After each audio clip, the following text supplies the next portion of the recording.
Skill के coordinator district के हमारे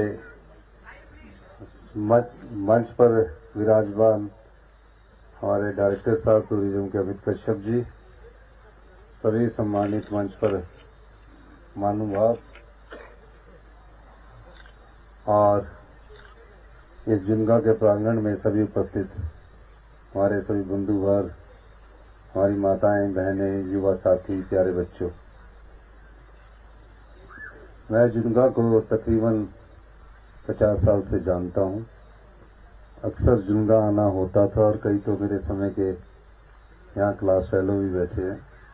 उस समय एक ही स्कूल हुआ करता था, वो हमारा कुसुमटी स्कूल हुआ करता था। जुनगा, बड़ा गांव, झाना, पुजारली, मैली सब लोग वहाँ पढ़ा करते थे। बहुत कम स्ट्रेंथ हुआ करती थी और आज जुनगा भी नई ऊंचाइयों को छू रहा है। हमारे जो पैराग्लाइडिंग जुनगा के अध्यक्ष अरुण रावत जी ने एक नई सोच यहाँ जुनगा वासियों को दी कि पैराग्लाइडिंग के क्षेत्र में जुनगा भी उभर के आए और जब ये क्षेत्र उभरेगा तो उससे टूरिज्म की एक्टिविटीज़ भी बढ़ेगी, जिसका फ़ायदा यहाँ के आने वाले लोगों को होगा, शॉपकीपर्स को होगा और ख़ासकर जो यहाँ के परमानेंट रेजिडेंट हैं उनको होगा। जब बीड़ बिलिंग में पैराग्लाइडिंग स्टार्ट हुई थी तो बहुत कम लोग जानते थे। आज कांगड़ा का बीड़ बिलिंग वर्ल्ड फेमस है और इस बार हमारा वहाँ पैराग्लाइडिंग का वर्ल्ड कप भी होने जा रहा है।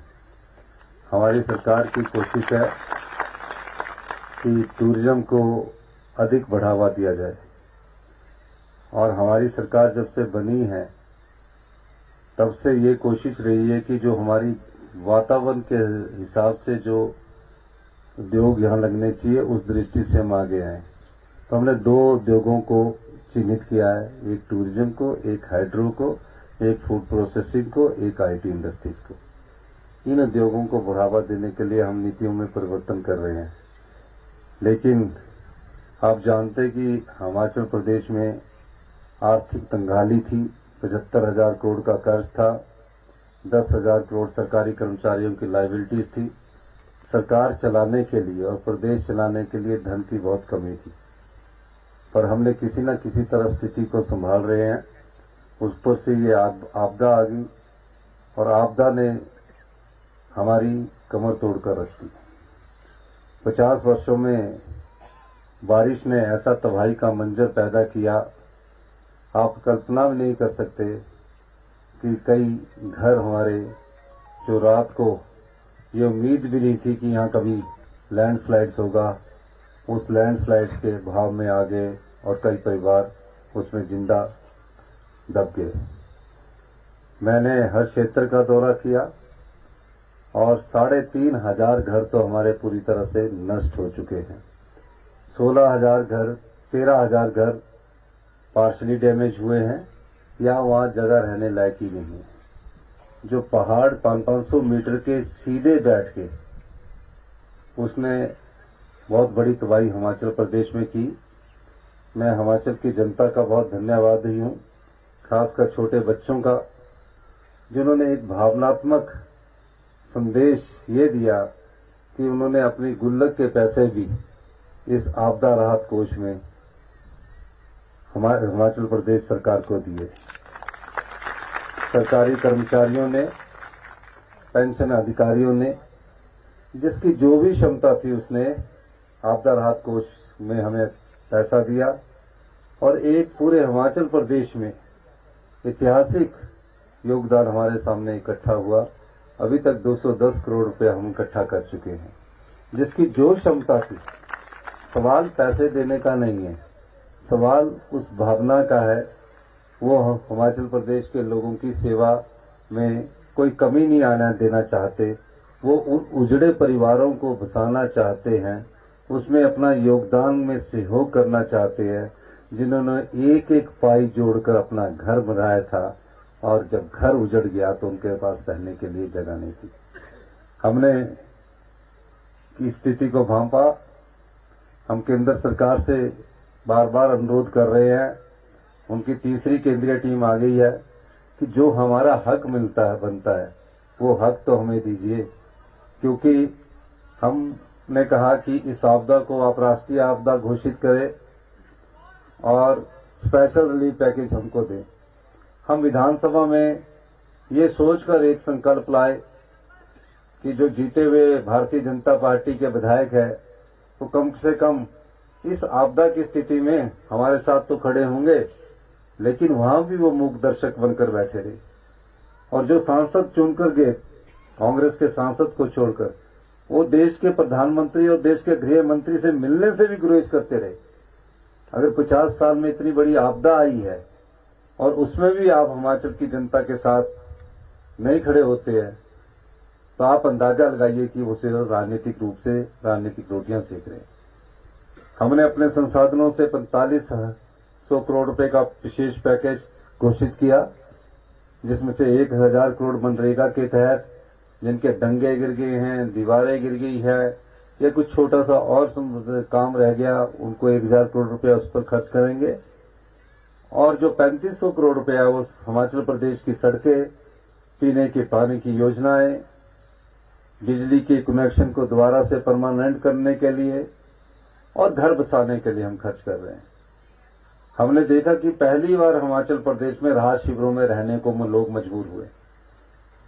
3000 लोग सिर्फ इस प्रकार के टेंट में, ये तो बहुत अच्छे टेंट है, छोटे से टेंटों में रहने को मजबूर हुए।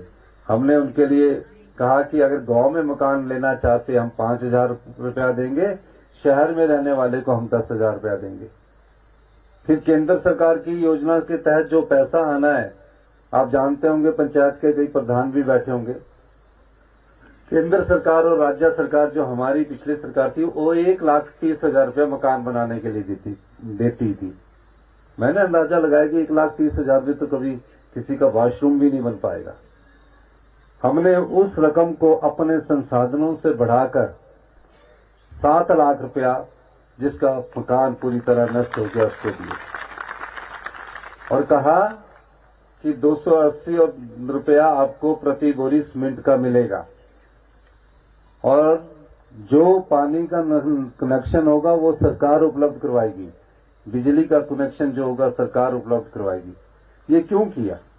ये इसलिए किया, चाहे कितना बड़ा भी धनवान क्यों ना हो, हिमाचल में इतने धनवान व्यक्ति नहीं है, बड़ी मुश्किल से एक अपना घर बनाते हैं और बड़ी मुश्किल से उस घर में वो अपने जीवन भर की पूंजी लगाकर जीवन भर का सुख सोचते कि मेरे पास एक घर है, मैं कम से कम भूखा तो नहीं मरूंगा। तो हमने उनके लिए 7 लाख रुपए का प्रावधान किया। और भैंस मर जाएगी, गायें मर जाएंगी, क्योंकि गांव के लोग बड़े प्रभावित हुए, तो उनके लिए हमने 55,000 रुपये प्रति पशु का किया, चाहे गाय मर जाए चाहे भैंस मर जाए। भेड़ बकरी का 6,500 रुपये किया। मैं जब लाहौल स्पीति में बाई एयर रैकी कर रहा था तो मैंने देखा गडरिये अपनी भेड़ों को लेकर, बर्फ पड़ी हुई थी जुलाई के महीने में, 7 से 11 जुलाई तक मैंने खुद इस ऑपरेशन को देखा, तो कोई 500-700 बकरियां इकट्ठे होकर बैठी हुई थी, ना वो आगे जा सकती थी ना पीछे जा सकती थी। हम भी मजबूर थे, ना हमारे पास कुछ करने को कुछ नहीं था। वो सारी भेड़ बकरियां, उनका देहांत हो गया। सिर्फ किसी तरह जो उनके गडेरिये थे, जो हमारे गद्दी भाई थे, उनको हमने बचाया। लेकिन उनकी जान तो हम ला नहीं सकते, लेकिन जिन गद्दी भाइयों ने इनको पाला उनको हमने बोला कि एक भेड़ बकरी का भी 6,500 रुपया दिया जाएगा।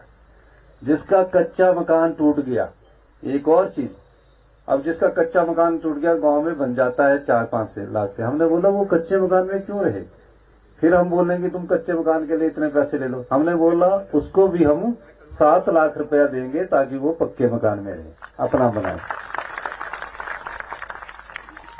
ये सब चीजें हम अपने संसाधनों से पूरी कर रहे हैं। बारिश के समय आपने देखा कि पहाड़ का सेब फंसा हुआ था, हमने दिन रात करके रास्ते निकाले। पानी की कुछ समय समस्या रही, लेकिन जिस प्रकार की 50 साल में आपदा आई उस प्रकार की समस्या का हमने सामना किया। अब हिमाचल प्रदेश को अपने पैरों पर खड़ा करना है और हिमाचल प्रदेश को हम कर्ज के बोझ के तले नहीं दबा सकते। शिक्षा के क्षेत्र में हम पिछड़ते जा रहे हैं, स्वास्थ्य के क्षेत्र में हम पिछड़ते जाते हैं। महज स्कूल खोलना कोई बड़ी बात नहीं है, महज प्राइमरी हेल्थ सेंटर खोलना कोई बड़ी बात नहीं है। उस स्कूल का क्या फायदा जहां आपको हम टीचर ही ना उपलब्ध करवा सके? उस शिक्षा का क्या फायदा जहां एक बच्चे 5वीं तक में एक ही टीचर हो? वो पीएससी का क्या फायदा जहां डॉक्टर ही ना उपलब्ध करवा सके? जहां आपका इलाज ठीक हो, उसको ठीक करने की जरूरत है। शिक्षा में गुणात्मक सुधार करना पड़ेगा हमको। हमें तो टाट मिलती थी, आम स्कूल में पढ़े हुए हैं, लेकिन आज जमाना बदला है। आज उस जमाने के साथ हमको गवर्नमेंट स्कूल के बच्चों को भी ले जाना पड़ेगा। आप देखेंगे 2-3 साल में गवर्नमेंट स्कूल के जो शिक्षा के क्षेत्र के बच्चे हैं, उसमें हम बहुत महत्वपूर्ण बदलाव करने जा रहे हैं, लेकिन बदलाव में भी समय लगता है। और मैं बार बार कहता हूं कि हमारे 40 साल में ऐसी व्यवस्था पाई है कि अब उसको सुधारने में समय लगेगा। तो इसलिए हमने कई बार कहा कि हम हिमाचल में जो कांग्रेस की सरकार आई है, वो सत्ता सुख के लिए नहीं आई है, वो व्यवस्था परिवर्तन करने के लिए आई है। ऐसी व्यवस्था जहां आम आदमी को, गरीब आदमी को न्याय मिले। अब इंतकाल में आपके कई चक्कर लग जाते हैं, पार्टीशन में आपके कई पीढ़ियां निकल जाती है, 30 साल तक पार्टीशन नहीं होता। डिमार्केशन में कई प्रकार के परिवर्तन होते हैं। इस बार हमने कानून बनाया कि हम पार्टीशन, रजिस्ट्रेशन, म्यूटेशन, डिवाइडेशन को समय अवधि के अनुसार करेंगे। और हम जल्दी ही जिनके इंतकाल नहीं हुए हैं पूरे प्रदेश में, उसकी एक इंतकाल अदालत, म्यूटेशन अदालत लगाने जा रहे हैं, ताकि सभी परिवारों के जिनके नाम पर जगह होनी है, उनके नाम पर जगह हो सके। तो कई परिवर्तन के दौर से गुजर रहे हैं, उसमें टूरिज्म सेक्टर हमारा सबसे महत्वपूर्ण रोल प्ले कर सकता है। इसीलिए मैं आज इस पैराग्लाइडिंग के इस कार्यक्रम में आया हूं। टूरिज्म, हमारे डायरेक्टर साहब बोल रहे हैं कि धीरे धीरे पिकअप कर रहा है, जो कुछ कमियां हैं उसको हम दूर करेंगे। टूरिज्म में हमारा अतिथि देवो भव हमारी नीति है, उस दृष्टि से हम काम कर रहे हैं। और एक मैं आपको विश्वास दिलाना चाहता हूं, हम कर्जे के बोझ के नीचे दबे हैं। और जब परिवार में भी ना बजट होता है, घर वाले को पता होता है कि मेरे पास अगर 10,000 रुपया आना है तो मैंने किस में खर्च करना है, किस में खर्च, उसी तरह सरकार का भी बजट होता है। कोई भी सरकार किसी को दुखी नहीं रख सकती कि मैं दुखी करूंगा, आपके कट करूं, लेकिन पहले कुछ कष्ट सहना पड़ेगा हमको। और 4 साल में हमारा ये प्रयास रहेगा कि हिमाचल की अर्थव्यवस्था को हम पटड़ी पर लाएं। अर्थव्यवस्था ये होती है कि कितना धन है, कितना धन खर्च करना है। अब आजकल हमारी स्थिति क्या है? हम 100 रुपए की जगह 200 रुपया खर्च कर रहे हैं। हर एक व्यक्ति पर 1 लाख रुपए का कर्जा चढ़ा हुआ है। अब हम ये तो नहीं देख सकते कि हम सत्ता में तो हम भी कर्जा ले ले। उस कर्जे को सही रूप से आगे इस्तेमाल हो, ये देख सकते हैं। हम 4 साल में अपनी अर्थव्यवस्था को पटड़ी पर लाएंगे। और मैं आपको ये बार बार मैं हर बैठक में कहता हूं कि 10 साल में हिमाचल प्रदेश हिंदुस्तान का सबसे समृद्धशाली राज्य होगा, सबसे अमीर राज्य होगा, जो शिक्षा के क्षेत्र में तरक्की करेगा, जो स्वच्छता के क्षेत्र में तरक्की करेगा, जो टूरिज्म के क्षेत्र में तरक्की करेगा। क्योंकि योजनाएं बना ली है, अब धरातल पर उतारने का दायित्व हम लोगों का है। इसमें थोड़ा बहुत कष्ट आम जनता को अगर सहन करना पड़ता है तो आप उस कष्ट को सहन करिए, लेकिन जो युवा पीढ़ी हमारी यहाँ बैठी है, जो प्यारे बच्चे हमारे बैठे हैं, उनका भविष्य सुनहरा करने के लिए हम कई योजनाओं में महत्वपूर्ण बदलाव कर रहे हैं। आप देखेंगे हर दिन हम किसी न किसी तरह से बदलाव करने की कोशिश कर रहे हैं। पुराने कानूनों के सहारे हम नई चुनौतियों का सामना नहीं कर सकते। हमें कानून में भी बदलाव करना पड़ेगा, रूल में भी बदलाव करना पड़ेगा और नई चुनौतियों का सामना करना पड़ेगा। और इस शुभ अवसर पर मैं अरुण रावत जी, उनकी टीम को, पैराग्लाइडिंग के जो हमारे पायलट आए हैं, उनको बहुत बहुत शुभकामनाएं देता हूं कि जुन्गा का ये जो है यहाँ टूरिस्ट अधिक से अधिक संख्या में आए। वैसे यहाँ आने शुरू हो जाएंगे, जैसे ये 4 लेन बनेगा तो यहाँ टूरिस्ट और ज्यादा आने शुरू हो जाएंगे और आपकी आर्थिकी मजबूत होगी। हमें हर गांव के, हर परिवार की आर्थिकी को भी मजबूत करना है। इस दृष्टि से हमारी सरकार योजनाएं बना रही है। आपने हमारी बात सुनी, आपका बहुत बहुत धन्यवाद। जय हिंद, जय भारत।